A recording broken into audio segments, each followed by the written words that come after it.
এই দুনিয়ার যুবক, হে দুনিয়ার মুসলমান, চিন্তা করে দেখো,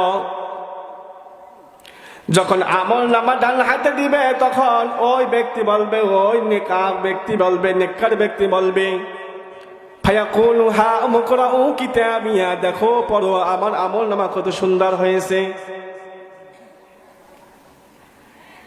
যেরকম ভাবে দুনিয়াতে কোনো যুবক ভাই যখন এসএসসি পরীক্ষা যায়, ভালো করে রেজাল্ট যখন ভালো করে, ওই ব্যক্তি দেখুন দেখে এ প্লাস পাইছে, গোল্ডেন এ প্লাস পাইছে, ওই ব্যক্তি সবাই নিকট যায় বলে, ভাই দেখো আমার ফলাফল কত সুন্দর হয়েছে, দেখো মিষ্টি খাওয়া সব।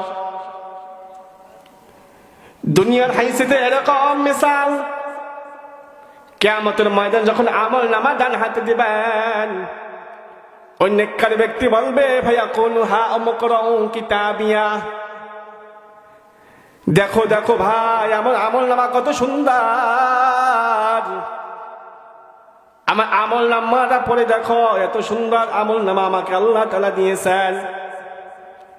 ইন্নী জানানতু আন্নী মুলাকিন হিসাবিয়া, ও নেককার ব্যক্তি বলবে, নিশ্চয় আমি ধারণা করেছিলাম আমার হিসাবে সম্মুখীন হইতে হবে। ইন্নী জানানতু আন্নী মুলাকিন হিসাবিয়া, আমার হিসাবে সম্মুখীন হতে হইবে, আমি ধারণা করেছিলাম। এই জন্য আল্লাহ তাআলা আমাকে আজকে আমল নামা ডান হাতে দিয়েছেন। ফাহুয়া ফি ঈশাতিন রাদিয়া ফি জান্নাতিন আলিয়া, আল্লাহ বলে, ও বান্দা তুমি জান্নাতে সুখে শান্তি জীবন যাপন করো।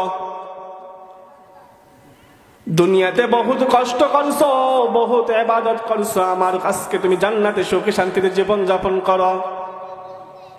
কুলু ওয়াশরাবু হানিয়াম বিমা আসলাফতুম ফিল আইয়ামিল খালিয়া, ও বান্দা খাও খাও, পান করো, তৃপ্তি সহকারে খাও, আজকে জান্নাতের ভিতরে খাও।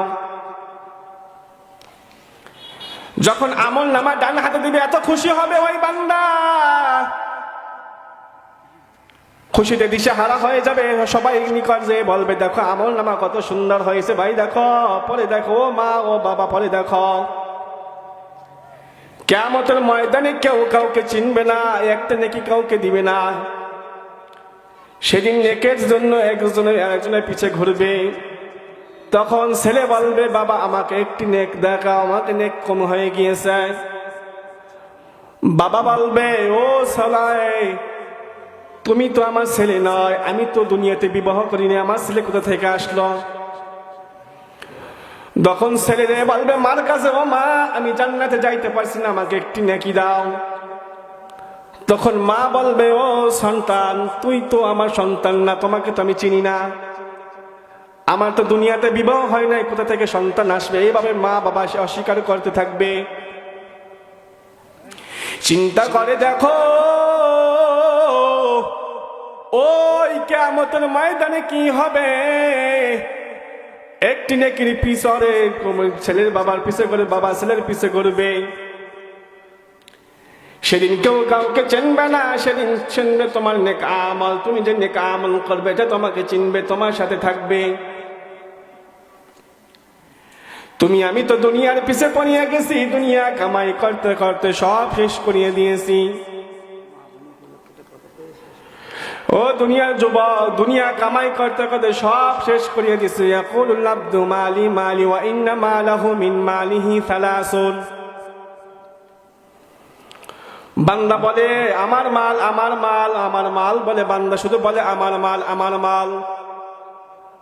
আল্লাহ রাসূল সাল্লাল্লাহু আলাইহি ওয়াসাল্লাম বললেন, ও বান্দা তুমি যতই মাল বলো না কেন, তোমার মাল কিছুই না, তোমার মাল হলো মা আকালা ফাআফনা আও লাবিসা ফাআবলা আও আতা ফাআফতানা। ইয়া আইয়ুহাল্লাযীনা আমানু সাল্লু আলাইহি ওয়া সাল্লিমু তাসলিমা। আল্লাহুম্মা সাল্লি আলা মুহাম্মাদিন ওয়া আলা আলি মুহাম্মাদ কামা সাল্লাইতা আলা ইব্রাহিম ওয়া আলা আলি ইব্রাহিম ইন্নাকা হামিদুম মাজিদ। اللهم بارك على محمد وعلى آل محمد كما باركت على إبراهيم وعلى آل إبراهيم إنك حميد مجيد قال رب اشرح لي صدري ويسر لي أمري واحلل عقدة من لساني يفقه قولي قال رسول الله صلى الله عليه وسلم نعمتان مغبون فيهما كثير من الناس الصحة والفرغ كما قال عليه الصلاة والسلام الحمد لمن قدر خيرا وخبالا الحمد لمن قدر خيرا وخبالا والشكر لمن صور حسنا وجمالا والشكر لمن صور حسنا وجمالا فرد صمد عن صفة الخلق بري رب أجلي خلق الخلق كمالا मैं आशिक मौला हो मेरा इश्क दवाना मैं आशिक मौला हो मेरा इश्क दवाना ये जुमला जहां जिसको तजल्ली से उजाला ये जुमला जहां जिसको तजल्ली से उजाला मैं दूर हो मजबूर हो ऐ सैयद आलम मैं दूर हो मजबूर हो ऐ सैयद आलम दीदार दिखाते नहीं आवाज सुना दो दीदार दिखाते नहीं आवाज सुना दो अल्हम्दुलिल्लाह আল্লাহর কাছে লাখ কোটি শুকরিয়া যে আল্লাহ রব্বুল আলামিন আপনাকে আমাকে দিনী এক মজলিসে আসার এবং বসার তৌফিক দান করেছেন। তাই একবার শুকরিয়া আদায় করি আলহামদুলিল্লাহ। আল্লাহ তাআলার অশেষ বড় মেহেরবান ও রহমত ও কুদরত ও নিয়ামত আপনাকে আমাকে দান করিয়াছেন। তাই আপনি আমি এই দিনী মজলিসে বসতে পারছি এবং দিনী কথা বলতে পারছি এবং শুনতে পারছি, তাই নাকি? আল্লাহ রাসূল সাল্লাল্লাহু আলাইহি সাল্লাম হাদিসের ভিতরে কি বলেন শুনুন। قال رسول الله صلى الله عليه وسلم نعمتان مغبون فيهما كثير من الناس الصحة والفرغ كما قال عليه الصلاة والسلام এমন দুইটি নিয়ামত আছে, সেই দুইটি নিয়ামত মানুষ পেয়েছে কিন্তু ঠিকমতো শুকরিয়া আদায় করে না, অলসতা করে, গাফেল হয়।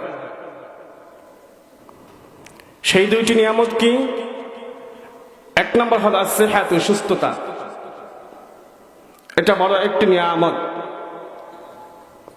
আর একটা হল ফারাগু, ফারেক করা, অর্থাৎ আপনাকে দুনিয়াবি কাজ থেকে ফারেক করিয়া, প্রত্যেক ফিতনা থেকে ফারেক করিয়া দ্বীনি কথা বলা, শোনা এবং দ্বীনি কাজ করা যে একটা বড় নিয়ামত, এটা বড় একটি নিয়ামত। সবাই চাইলে এই দ্বীনি মজলিসে আসতে পারে না এবং বসতে পারে না। আল্লাহ যাকে ভালোবাসে, যাকে কবুল করে, যাকে পছন্দ করে, তাদেরকে দ্বীনি কথা বলান এবং দ্বীনি কথা শোনান। এই জন্য এই দুইটি নিয়ামত বনি আদম অলসতা করে, ঠিকমতো শুকরিয়া আদায় করে না। যদি শুকরিয়া আদায় না করে, আল্লাহ তাআলা কি বলছেন কোরআনের আয়াতে? বিসমিল্লাহির রহমানির রহিম লাইন শাকারতুম লাজিদান্নাকুম ওয়া লাইন কাফারতুম ইন্না আযাবি লাশাদীদ। যে ব্যক্তি আমার নিয়ামত পেয়ে নিয়ামতের শুকরিয়া আদায় করবে, আমি আল্লাহ তার নিয়ামতকে বৃদ্ধি করিয়া দিই। সুবহানাল্লাহ। আর যে ব্যক্তি আমার নিয়ামত পেয়ে নিয়ামতের শুকরিয়া আদায় করবে না, আমি আল্লাহ তার নিয়ামতকে ছিনিয়ে নিই বটে।